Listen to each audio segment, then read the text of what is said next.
Alright, in this video we're going to talk about billing models, okay? Now this is actually going to be quite a short video. You might think it's a really complex topic with 50 different variations. There are 50 different variations, but I think this is one of those things where there is actually a single best method for this, and I'm not going to keep you in suspense. It is this, just monthly recurring subscription, direct debit, yank into their account, take the money every month, you're in control. In short, monthly direct debit billing. So you're going to use a software, music school software that's going to help you. It might be something like Opus One, My Music Staff, Fonz. These are some of the favorites of the BAM squad. There's others listed in our Tech and Tools section in Module 3. You're going to use one of these softwares and have it set up with recurring billing. So you want that kind of subscription level where people are signing up and every month you reach into their account, take the money. So what happens here is it completely flips it on its head from the old model where you invoice out everyone and then have to chase everyone up, to then automatically taking all the money, and then you're just left with a few people that have failed payments and you chase them up.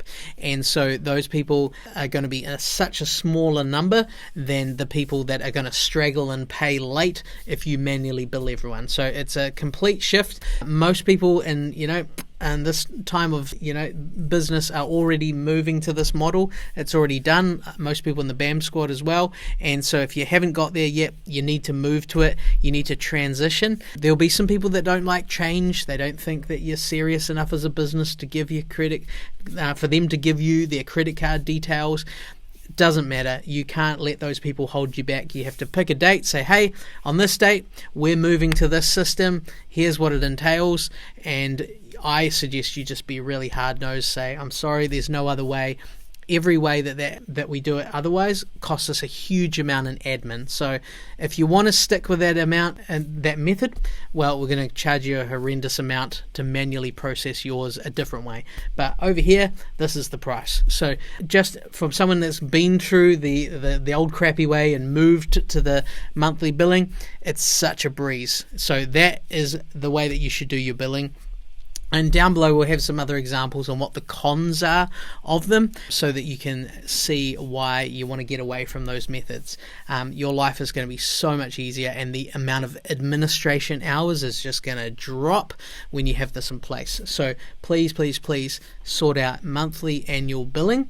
The only extra thing that I'll add to this is when you're setting up pricing, you may want to set up an option where people can pay weekly, but you're going to charge them a bit more. And I've talked about this in a separate video in Module 2 already, but just to recap, let's say that you are charging $200 a month. Well, you may say, hey, if you want to make it easier for cash flow, you can pay every week. But instead of that being, whatever $200 a month is divided by, it's about 4.25 to get the weeks across the year, I think. Instead of dividing that and getting the exact number, because it's extra transaction fees for you and, a bit of extra hassle, you're going to increase that number a little bit. So instead of them paying $200 a month, it might be they pay $225 or something like that.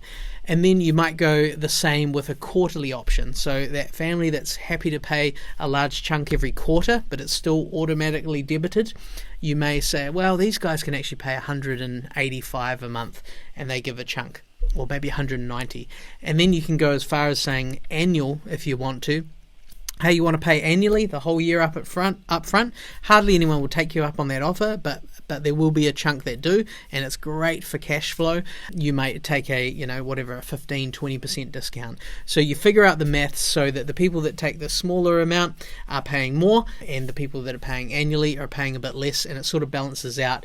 But ultimately for you, it's about recurring income, subscription, cash flow, less admin, and less stress.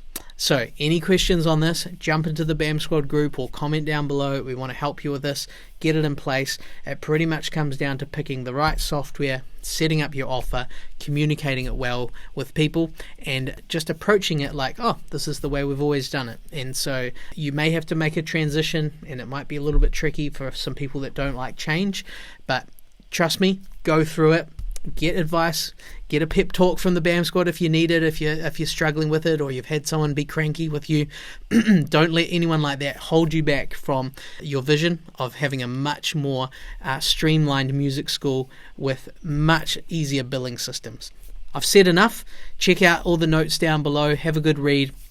And any questions, jump into the BAM Squad group or question us down below. We're here to help.